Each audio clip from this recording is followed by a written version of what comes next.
আমি পাপড়ি, স্বাগতম আমার রান্নাঘরে। আজকে শেয়ার করছি পাবদা মাছ ভুনার একটি লোভনীয় রেসিপি।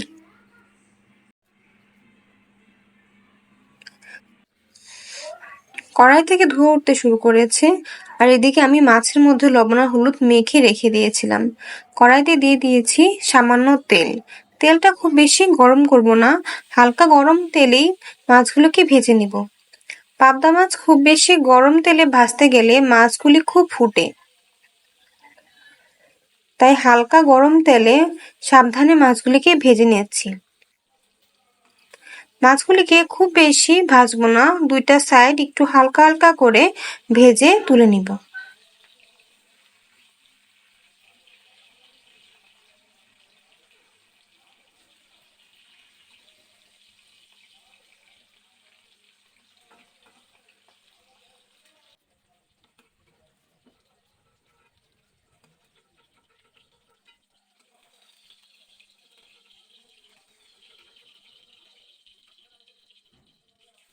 বাকি মাছগুলিকেও একইভাবে ভেজে দুইটা সাইড তুলে নিচ্ছি।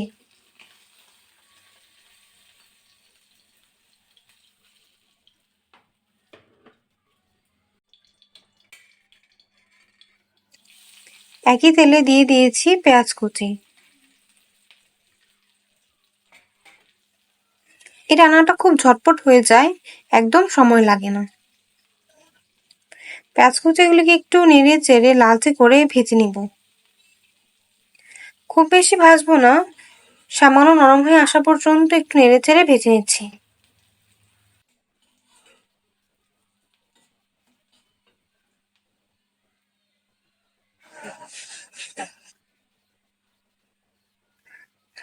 এখন দিয়ে দিব আদা আর রসুন বাটা।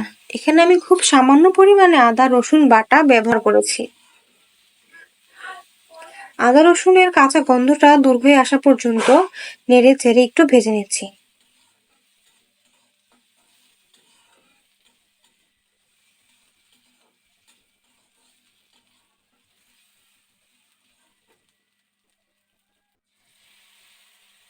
এখন দিয়ে দিয়েছি মরিচ বাটা। আবারও সবকিছু একটু নেড়ে চেড়ে ভালো করে কষিয়ে নিচ্ছি।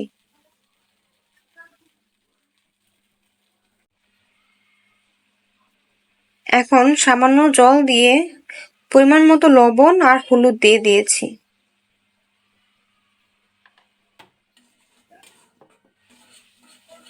সামান্য একটু জল দিয়েছি যাতে গুঁড়া মশলাটা পুড়ে না যায়।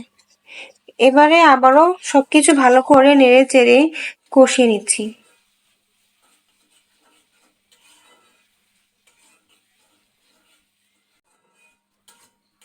রান্নার স্বাদ সবসময় কষানোর উপর নির্ভর করে, তবে অতিরিক্ত কষালেও তরকারির স্বাদটা নষ্ট হয়ে যায়।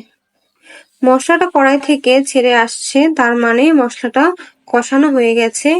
এখন খুব সামান্য জল দিয়ে দিয়েছি, যেহেতু আমি মাছটা ভুনা ভুনা করব সেজন্য খুব সামান্য পরিমাণেই এখানে জল দিয়েছি।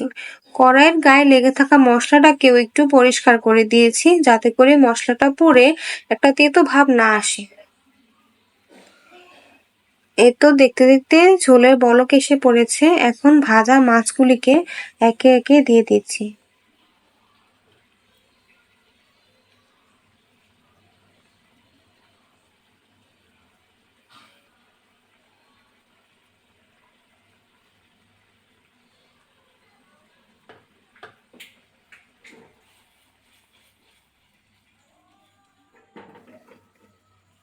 পাবদা মাছ একটু নরম ধরনের মাছ, সেজন্য একটু কড়াইয়ের দুইটা সাইডে ধরে একটু নেড়ে চেড়ে দিয়েছি।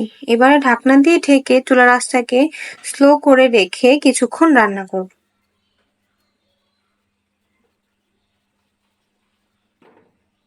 এই তো মাছটা প্রায় হয়ে এসেছে। আবারও কিছুক্ষণ নেড়ে চেড়ে লবণটা ঠিক আছে কিনা চেক করে নিয়ে নামিয়ে নিয়েছি আমার আজকের রান্না পাবদা মাছের ভুনা।